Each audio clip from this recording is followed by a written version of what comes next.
welcome to How to Grow a Garden. Today I'm tackling one of the very last beds that I have not gotten around to all year. Now part of why I haven't gotten around to it is because there were so many things growing in here and I really wanted to make sure that I knew what was growing before I started digging it out. But now that we've gotten to the end of the year, I can finally show you. I've done a little bit of wigging. I've taken all the main stuff off the top just by grabbing and pulling, and now I'm starting to dig it out. So this little plant right here, this little plant is called the common bulge, B-U-L-G-E, bulge, the common bulge, and it's a very pretty little delicate flower. It grows to about 15 centimeters tall, and it's got blue flowers. I didn't see a lot of flowers come out this spring. There was a few of them, but overall not so many. And I think the reason why is because this bed was so weedy. It was one of the last beds, and if I turn around you can kind of tell I've gone ahead and weeded that bed a few times. I just went over and done my final pass. Now everything past this point is not done. So this is what not done looks like. It is a mess. This one, I've been removing things out of here for a long time, and everything that's currently tall and beautiful in here is actually Veronica. So it's full of really beautiful flowers, but they're not organized. The trees here at the edge are just overwhelming. There's too much of that. There's some phlox mixed in. It really needs to also be pulled out and moved around. And so a lot of this Veronica is going to go in other places in the garden, and then I will put into these beds different things. The same things I'm growing everywhere, because I do believe in trying to be consistent in a garden. So instead of having thousands of different plants, I like to anyway, kind of pick my top favorite, maybe 15 plants, maybe 20 plants that I really love, and also that grow really well in my climate, and then sticking to those plants and maybe getting variations within their colors or different heights of the same thing. So bee balm in 5 or 6 different colors and then different heights, and can be really beautiful. This bed is full sun, which is also a really big reason why I hadn't done it yet, because it is so sunny that everywhere else in the garden gets a little bit of shade. And you can see this beautiful tree. This is a black walnut tree, which gives, it's kind of losing its leaves now because we're getting late in fall, but it shades underneath and a lot of going back there. So coming up to this point, I had no problem doing all of that weeding on both sides. But the moment I got over here, I was in full sun, and that meant sunburn galore. And you know, who wants to work in full sun? It doesn't matter how many umbrellas I try to stay under, it's still way too hot. So today is only 16 degrees. I just put a shirt back on. I was in a tank top. I just put a long sleeve shirt back on, and it's muggy and hot, but it's overcast. When the sun came out, I had to stop for a while and go back inside. Unfortunately, because it's muggy, I have to put on some bug spray because there are just so many bugs. They're everywhere. But I sprayed my hat and my clothes, and some of it got on my face, which I think is why I'm a little red, because even though I went in and washed it off, my skin doesn't like bug spray. It's not really the best option. So what I'm doing is I'm slowly digging it out. You can see my patches here in the middle. I'm trying to dig out and move it around. I'm going to try to save this. There's a hollyhock coming up here. There's a whole bunch of hollyhocks coming in, so I want to leave them undisturbed.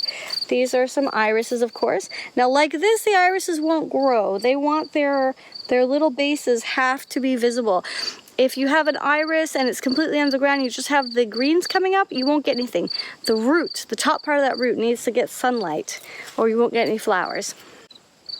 So here's the trays. Now I started off going through here and cleaning it and taking all the grass out. So you can see on the very first tray, it looks pretty clean, but then I decided this was a waste of time and I got a little quicker, and now there's all this stuff in here. So when I move this over to the new beds, I'll have to go through and piece by piece clean it. It's also really tight. Let's see how many plants are actually in there. That's a lot of plants. Actually that one's not very tight. Yeah, they're losing a little bit of moisture, so then I can fit more in if I wanted to. Here. They're pretty tight in here. Not a lot of room to put anything else in, but that's also good because it's kind of making its own shade within these little things. And like I said, it's overcast today. So what I'm going to do is take these and open them up, separate them. Now one little plant looks like this. It's just one tiny little plant. and I'm going to stick one plant in the ground and another one maybe 5-6 inches later, and I'll make little drifts of them, so little clusters throughout the other beds, because it would be really beautiful to have this as a ground cover, and hopefully it will help with the amount of seeds that germinate, weed seeds that are germinating. We have a big problem here when it comes to weed seeds germinating. If you let a weed plant go to seed, you are looking at, well, let's say the saying goes, 1 weed seed, 7 years of weeding. That's pretty scary in my mind, because I feel like that's really happening. Here, a whole bunch of things have obviously been going to seed for years and years, and I'm trying very hard to get them out. And while I don't mind these plants are beautiful. Motherwort is a very wonderful medicinal plant. It's great. It's very prickly at the end of the year, so I don't want to be grabbing it and getting all these bits in my fingers. I have to have tweezers to get them out. It gives you terrible splinters. But at the same time, it's okay to have 1 or 2 growing off in the side of a garden, or maybe off in the woods where it really should be, and not in the flower beds. But because it has been growing in the flower beds, now I've been pulling out the plants. Last year I pulled out the plants. I'm trying to get them out before they go to seed, obviously for obvious reasons. You don't want all those extra seeds, but there's so many in the ground that I have to let them come up just a little bit and yank them out. Let them come up, yank them out. And I will be doing that for years to come, because yeah, if you let the seeds go, one plant can produce thousands of seeds depending on what it is, and that's a lot of work to get rid of. So in my personal opinion, weeding is a good idea. Try to get rid of the weeds before you have to deal with all this extra mess. So with these guys, I'm going to do this as ground cover, so that hopefully they will keep the extra seeds from going down and actually germinating. It's okay if they're there, I don't care, but I don't want them to get light, and I don't want them to get water. I don't want them to germinate. So that's my project for today. I'm going to continue working. It's a pretty big bed. It goes all the way back to that pile. There's another pile back here. This is the next pile that needs to go into the compost, and then I'll take out the remaining bits of these beautiful white flowers back here. These are little white alliums. They're kind of like chives.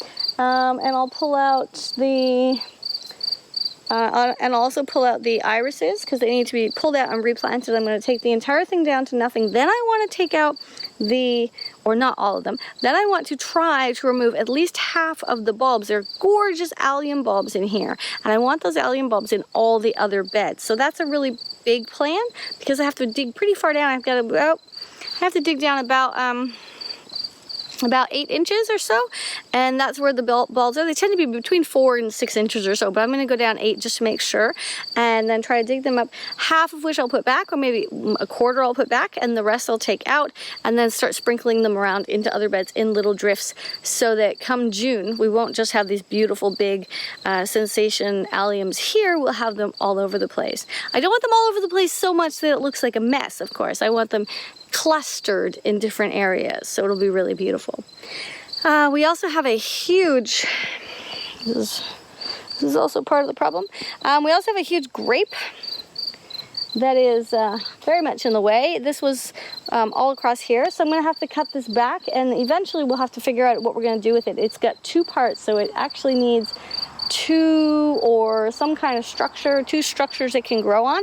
I'm not sure if it's a wild grape. I haven't tried the grapes this year. It didn't produce very much, but I'm not thrilled with it. So I'm also going to cut that back just to get it out of the way, and then I'll see next year. We'll build something and we'll let it grow on it, and we'll see how that goes. Yes, I just wanted to give you guys a little update and show you where I am and what I'm up to.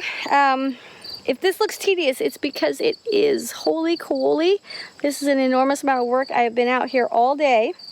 It's getting pretty late in the afternoon. I've been out here all day just picking them one by one. Sometimes I try to clean them off, get rid of the grass. Other times I put them in the containers.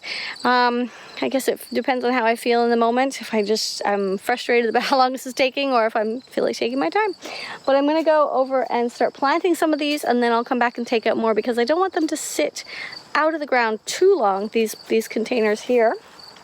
I don't want them to sit out of the ground too long, because they will start, they'll go into shock, they'll dry up, and they'll have a harder time when I actually transplant them into the ground, wherever they're going to go. So in future videos, I know on YouTube you guys can just click to next year.